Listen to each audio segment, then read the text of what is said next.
here again, unable to sleep, feeling the potency of this full moon.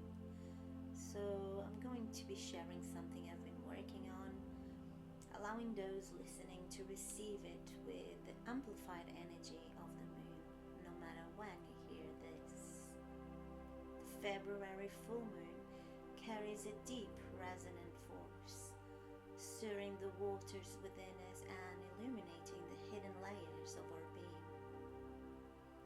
It calls us to release, to surrender, and to realign with our highest truth. The energy feels so potent, almost electric, as if the universe itself is whispering, urging us to shed old skins and step into a more authentic version of ourselves. We all know that full moons are always a time of culmination and revelation, but this one feels particularly different. I, for one, been having lots of insight dreams. Very nice to be sleeping during this full moon, and I feel that is activating something within, awakening the dormant codes of wisdom that is stored in ourselves. So if you're feeling restless, emotional, or deeply introspective, know that you are not alone, dear one. This moon is here to shift, to heal, and to remind us of the vastness of our own being. So take a deep breath and open yourself to receive consciously this information. No matter when you hear this, the energy is timeless, flowing through every word, infused with the lunar current. So let it move through you, clearing what no longer serves and making space for what is ready to bloom. And so, dear Maia, your questions have served as a light, guiding us into a deeper understanding of the stages of initiation and how we can begin to integrate divine wisdom into our lives. And so this study is not just for you, but it was inspired by you. But it's for all of us as we walk this path together, each seeking the light of the rose. May it provide the guidance, the support, and inspiration as we continue our journey of self-discovery and spiritual growth. At its essence, spiritual unfoldment is a very sacred journey of re-identification. It's a process of self-transmutation. We begin by recognizing that our personalities, the thoughts, the feelings, and the habits that we so often identify with are but a glimpse of the vastness of who we truly are. These surface selves, as remarkable as they may seem, are only the tip of the iceberg. The deeper truth, the greatest self, is infinite and eternal, the one, the eternal life power that expresses itself in everything, every individual, every condition, every event. This awakening frees us step by step from the chains of inherent illusions, lifting the veil to reveal the radiant beauty that pulses through all things. This is not just an idealistic vision, but a profoundly practical and essential aspect of our work. We are here not just for ourselves, but for the world, for humanity's collective growth. In this sacred unfolding, we come to realize that we are instruments of the primal will to good. Each one of us seeking to do what is good in the way we understand it. Yet there is a challenge when our sense of self is confined to a narrow, finite view. We perceive the world from that limited perspective. We fail to see the one self reflected in others. In this space, actions that we believe to be good can easily lead to division, to cruelty and conflict. But as we walk the path of self-transmutation, we grow more transparent to truth, awakening to the higher mind and expanding our sense of self. This higher mind, connected to intuition and divine wisdom, reveal to us the unity of all life and the vast potential of our own being. The journey of spiritual evolution requires that we distinguish between the ego, the lower mind, and the higher mind, as we play a distinct role in shaping our experiences. Let me correct that, as each plays a distinct role in shaping our experiences. So the ego, often seen as the I or the personal self, is that part of us which clings to separateness. It identifies with our individual thoughts, our emotions and experiences, believing them to be who we are. The ego is the part of us that reacts from fear, from judgment, and self-interest, seeking to protect, to defend, and validate itself.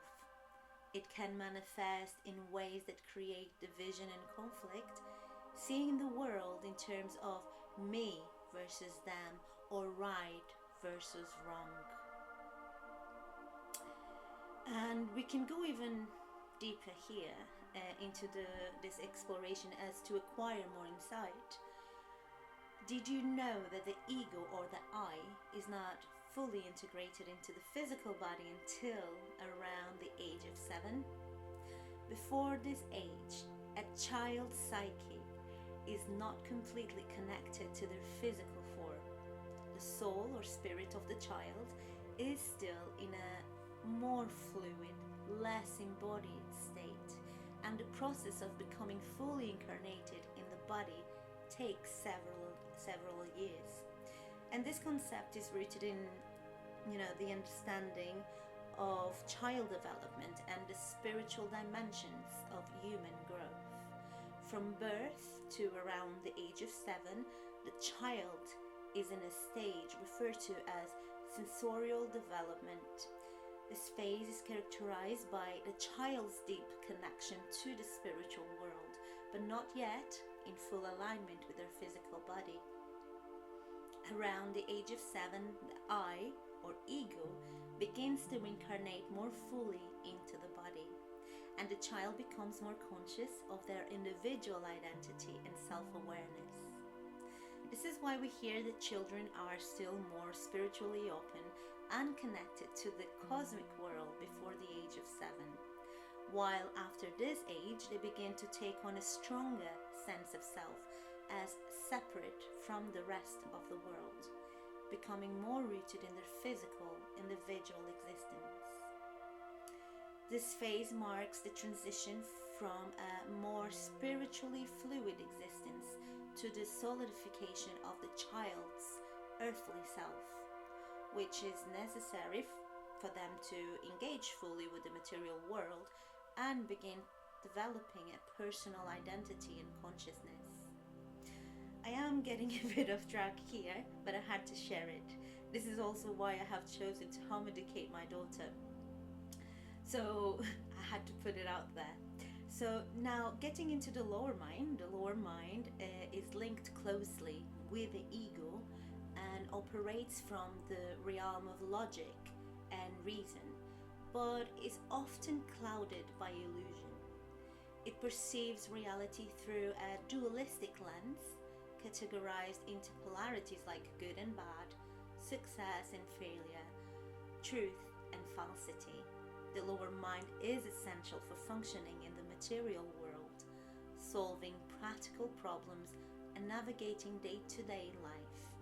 However, it also keeps us tethered to old thought patterns, fears and attachments that can limit our spiritual growth. The lower mind is most active during the early years of our human development, with it reaching a peak influence around the ages of 7 to 14. During this time, the ego is more focused on personal desires, instincts, and material survival. While the lower mind is important for earthly functioning and survival, the goal is to refine and elevate it through spiritual practice. Through self-discipline, spiritual study, and inner transformation, the lower mind can be refined and elevated to become a tool for greater spiritual awareness. The higher mind, in contrast, is transcendent. It sees beyond dualities and operates from a place of unity, of wisdom and connection. It is linked to divine intuition and the greater truth of the universe.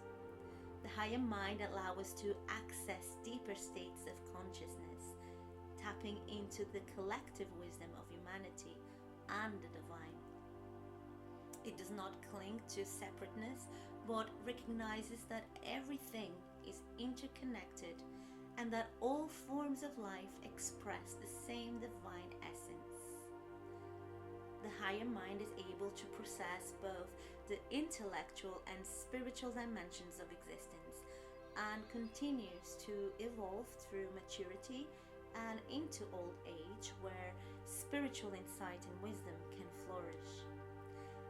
Spiritual development is a lifelong journey where the higher mind is cultivated, refined, and integrated into all aspects of life, ultimately leading to a profound connection with the divine and universal truth. And this is where our journey towards ascension ultimately leads us into, when you make the choice to walk this path. A path which is not for everyone, and only the few will have the courage to pursue. And here I would like to remind you that sacred teachings have always been shared with great reverence and discretion, as their depth is not for everyone. They are reserved for those who are willing to venture beyond the comfort of conventional understanding, those who are ready to walk the unknown path of spiritual transformation. This is a path that calls for courage, for it demands the shedding of old beliefs and attachments, and a willingness to embrace a higher, more expansive consciousness. Even Jesus was known for veiling profound truths in parables, knowing that only the true seekers, the adepts of the sacred mysteries, would have the discernment to unravel the multidimensional layers of his message. To you it has been given to know the secrets of the kingdom of heaven, but to them it has not been given.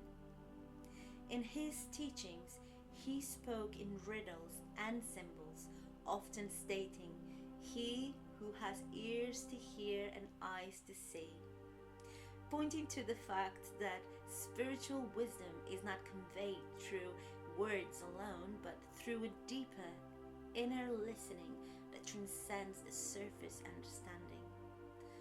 Only those willing to look beyond the veil of ordinary perception could begin to grasp the fullness of his teachings, those tuned into the higher mind.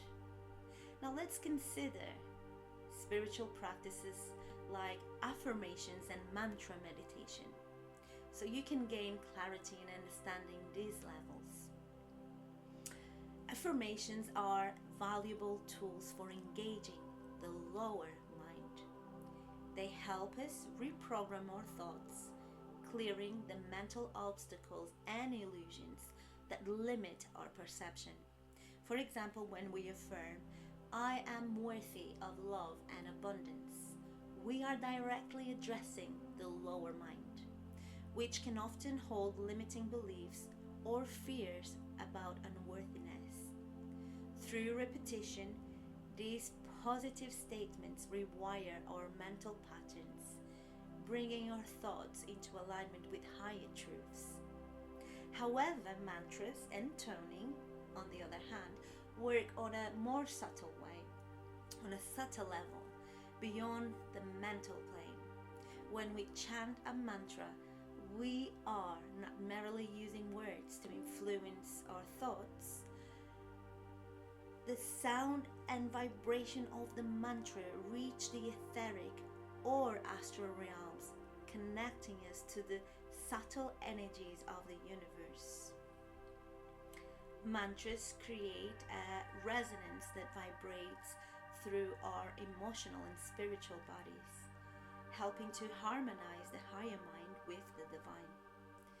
By chanting a mantra, we expand our consciousness, moving beyond the narrow limits of the lower mind and accessing a deeper connection to the source. This distinction is important to grasp as you become more familiar working on the higher levels, as affirmations work to refine and transform the mental state, whereas mantras open the doorway to higher dimensions, touching the etheric and astral realms. Each practice has its place on a spiritual path and help us gradually to move from the limitations of the ego and the lower mind toward the expansive wisdom of the higher mind. And so, after all this, we're going into the path of the golden rose and the iridescent rose, which is the foundation of this entire work being shared here today. So the path of the golden rose and the iridescent rose represents stages of initiation, where we integrate the lower mind into the higher mind. The golden rose is the path of divine wisdom and sovereignty, awakening the heart and the solar plexus chakras. It helps the seeker to integrate the personal will with the divine will, transforming the ego into a vessel for higher purpose. The iridescent rose, in turn, symbolizes the higher initiation, where the seeker expands into cosmic consciousness, activating the rainbow light body and weaving interdimensional light codes. Here, the higher mind is fully realized, and the ego's limitations dissolve into the vast unity of all life.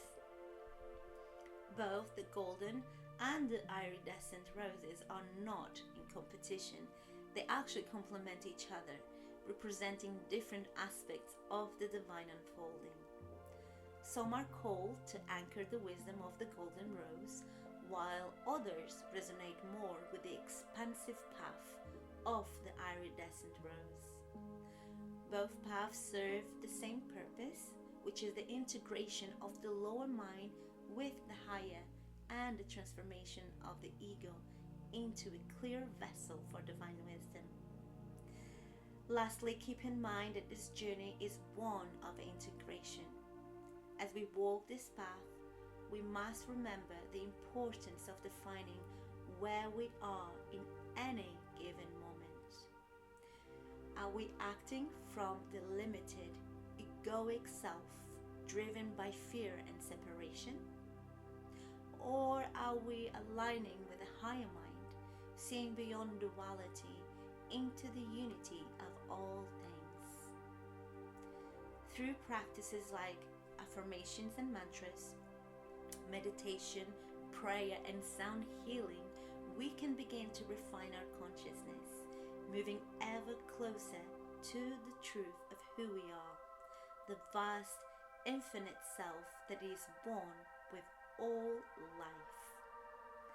May we embrace this journey, remembering that this is not linear, but spiraling ever deeper into the light of our own divine essence. The golden and the iridescent roses are not separate from us. They are the fullness of our being awaiting to bloom. And so, with gratitude to Maia for the inspiration that birthed this tool of insight, and with love to all who walk the rose path. May this wisdom guide and support each of us on our journey of self-transmutation and spiritual awakening.